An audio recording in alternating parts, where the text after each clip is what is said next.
নমস্কার বন্ধুরা, আমি মানস বিশ্বাস। দ্য বং ইন্সপিরেশন ইউটিউব চ্যানেলে তোমাদের সবাইকে স্বাগত জানাই। আশা করি তোমরা সবাই সুস্থ আছো এবং ভালো আছো। তা ভিডিওর টাইটেল এবং থাম্বনেল দেখে তোমরা বুঝতে পেরেছো আমি কোন বিষয়ে কথা বলবো। তা আজকে আমি তোমাদের ডব্লিউপিএসসির ফায়ার অপারেটর নিয়োগ সংক্রান্ত কিন্তু কিছু আপডেট তোমাদের দেবো। তোমরা সবাই জানো এর আগে 2018 সালে তোমাদের কিন্তু ফায়ার অপারেটরের যে বিজ্ঞপ্তি সেটা কিন্তু লাস্ট বেরিয়েছিল, এবং তারপরে 2018 পর থেকে প্রায় 5 বছর হয়ে গেছে তোমাদের কিন্তু কোনো ভ্যাকান্সি বেরোয়নি।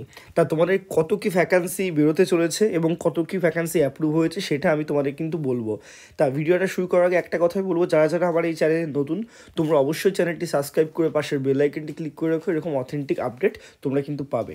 তা দেখো, তোমাদের ডব্লিউপিএসসির তরফ থেকে কিন্তু ফায়ার অপারেটর একটা নিয়োগ করা হয়, পরীক্ষা হয়, ঠিক আছে, একটা পরীক্ষার মাধ্যমে কিন্তু তোমাদের নিয়োগটা করা হয়। তা মোটামুটি 1000 বা 1100টা তোমাদের কিন্তু যে পোস্ট সেটা কিন্তু বা ভ্যাকান্সি বলতে পারো সেটা কিন্তু অ্যাপ্রুভ হয়েছে।